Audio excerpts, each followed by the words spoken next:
Zelensky से Putin जितना बदला लेंगे, बाइडेन उतना ज्यादा खौफ में रहेंगे। ये रूस की अब तक की सबसे कामयाब नीति साबित हुई है। पुतिन के डर से अमेरिका ने ज़ेलेंस्की को इतने हथियार सौंप दिए हैं कि अब बाइडेन का गोदाम खाली हो चुका है। अगर आज की तारीख में अमेरिका का किसी से सीधा युद्ध हो जाता है तो समझ लीजिए कि बाइडेन के पास लड़ने के लिए हथियार तक नहीं बचेंगे। ये दावा अमेरिका की मीडिया ही कर रही है।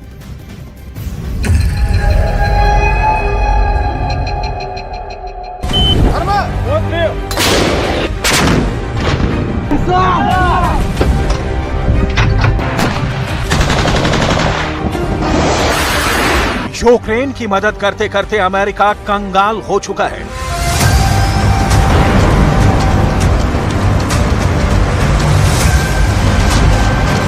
बाइडेन की बेचैनी पूरी दुनिया जान चुकी है।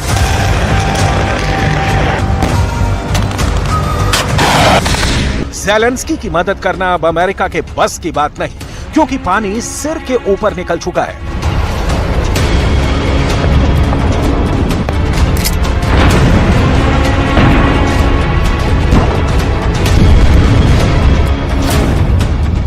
अमेरिका का गोला बारूद वाला स्टॉक खत्म हो चुका है। अमेरिका का गोदाम खाली हो चुका है। यह दावा खुद अमेरिका के मीडिया में किया जा रहा है। बड़े बड़े थिंक टैंक बता रहे हैं कि यूक्रेन को बचाने के चक्कर में अमेरिका बुरी तरह फंस गया है।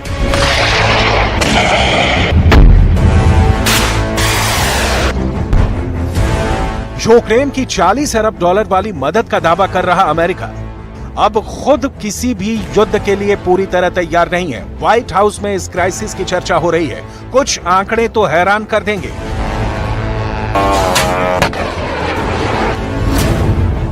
अमेरिका ने यूक्रेन को करीब 11 लाख तोप के गोले सप्लाई किए हैं। ये 155 मिलीमीटर वाले गोले हैं। अमेरिका हर साल ऐसे सिर्फ 85,000 गोले बना पाता है।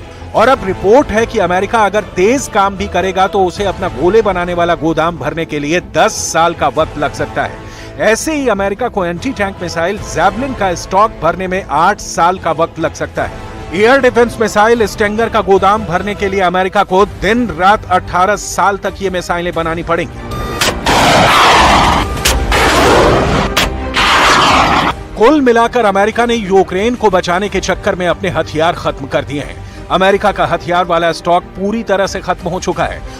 और अब अगर अमेरिका की रूस या किसी और देश से डायरेक्ट जंग शुरू हुई तो बाइडेन का हाल ठन ठन गोपाल वाला होगा। बाइडेन ने अमेरिका को बहुत ज्यादा मुश्किल में डाल दिया है। सोचिए कितने दयनीय होंगे वो हालात जब अमेरिका की सेना बाइडेन को बताए कि हमारे पास तोप हैं लेकिन गोले नहीं हैं, हमारे पास स्टिंगर मिसाइल नहीं है, हमारे पास जैवलिन मिसाइल खत्म हो चुकी है। ज़ेलेंस्की को भी अमेरिका का एहसान मानना होगा।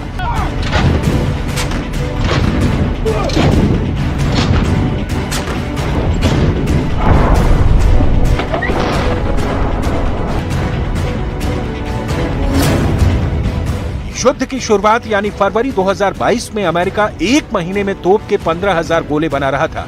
तब ज़ेलेंस्की की खातिर अमेरिका ने उत्पादन तिगुना कर दिया और सितंबर 2022 में 45,000 गोले बनाए जाने लगे। ज़ेलेंस्की ने डिमांड बढ़ाई तो जनवरी 2023 में अमेरिका का हर महीने का उत्पादन 90,000 गोलों तक पहुंचा दिया गया। अमेरिका के पास बड़ी बड़ी मिसाइलों की कमी बेशक ना हो, अमेरिका के पास परमाणु बम की किल्लत चाहे ना हो, लेकिन एक पारंपरिक युद्ध जमीन पर आमने सामने वाली लड़ाई में लड़ा जाता है। तोप के गोले नहीं होंगे, रॉकेट नहीं होंगे और अगर एंटी टैंक मिसाइल नहीं होंगी तो युद्ध के हालात में बाइडेन को आज नहीं तो कल पुतिन के सामने सरेंडर करना पड़ेगा। अमेरिका के सामने 4 बड़े दुश्मन हैं। इसमें रूस और चीन अमेरिका के लिए बहुत बड़े चैलेंज हैं, जबकि ईरान और उत्तर कोरिया जैसे देश अमेरिका के लिए वैसे ही हालात पैदा कर सकते हैं जैसा वियतनाम युद्ध में हुआ। इन चारों से लड़ने के लिए अमेरिका का तोपखाना खाली हो चुका है। इन चारों में से एक भी अगर अमेरिका के खिलाफ उतरा तो अमेरिका के सामने हार का संकट गहराने लगेगा। Centre for strategic and international studies की रिपोर्ट है कि अगर चीन के साथ ताइवान स्ट्रेट में युद्ध होता है तो अमेरिका के पास 1 हफ्ते के अंदर हथियार खत्म हो सकते हैं। इससे अंदाजा लगाइए कि अमेरिका कैसे यूक्रेन को बचाने के चक्कर में खुद कुएं में कूद गया है और अब वहां से उसके लिए निकलने का कोई जरिया नजर नहीं आ रहा। अमेरिका ने यूक्रेन को हथियार सप्लाई करने में कोई ब्रेक भी नहीं लगाई, क्योंकि ज़ेलेंस्की ने बताया कि वो इन हथियारों से पुतिन को भारी नुकसान पहुंचा रहे हैं। इनमें एक बड़ा हथियार स्टिंगर मिसाइल है जो वाकई यूक्रेन के काफी काम आई है। यूक्रेन ने रूस के 315 फाइटर जेट और 310 हेलीकॉप्टर मार गिराने का दावा किया है। इनमें ज्यादातर स्टिंगर मिसाइल का ही टारगेट बने हैं।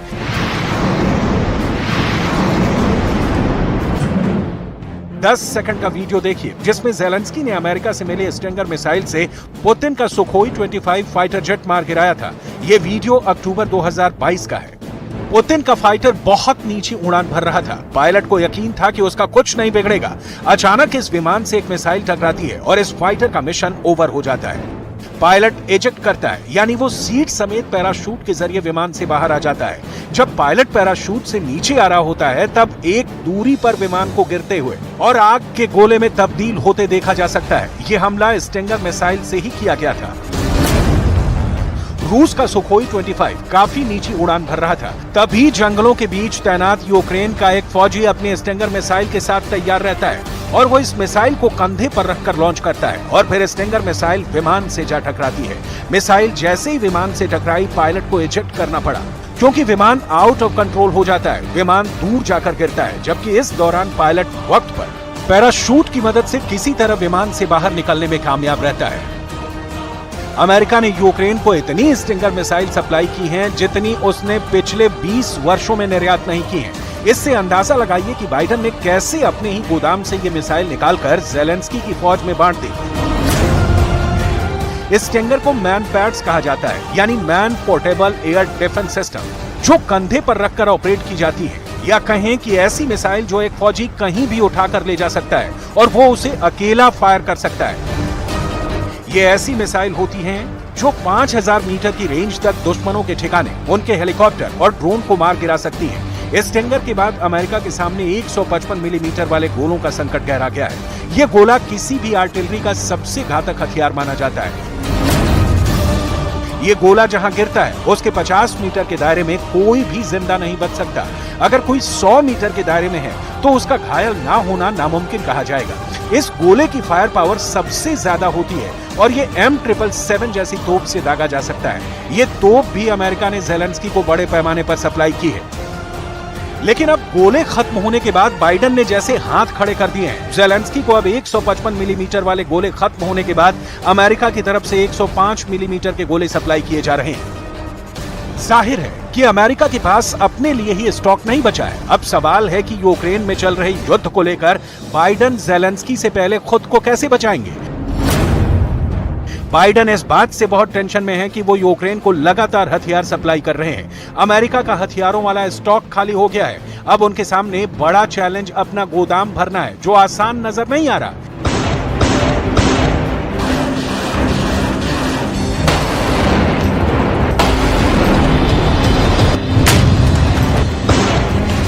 ऐसा इसलिए हुआ क्योंकि जेलेंस्की ने नाटो और अमेरिका से लगातार हथियार की डिमांड जारी रखी।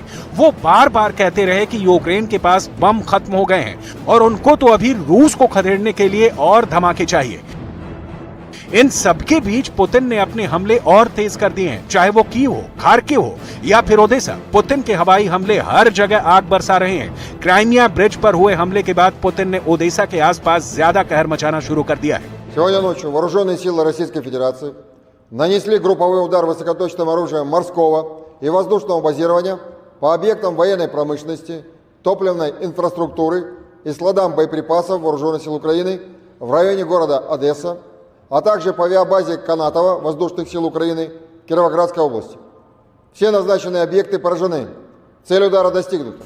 युद्ध को करीब 1.5 साल का वक्त हुआ है और इस दौरान यूक्रेन के अंदर इतने बम बरसे हैं कि जेलेंस्की और पुतिन दोनों ने इसका हिसाब रखना छोड़ दिया है। लेकिन बाइडेन के पास हर गोले का अकाउंट है और यही वजह है कि वो जेलेंस्की नहीं, नाटो भी जेलेंस्की से बहुत ज्यादा नाराज है, क्योंकि इतने बड़े पैमाने पर हथियार खपाने के बावजूद बाइडेन को इस युद्ध का कोई नतीजा निकलता नजर नहीं आ रहा।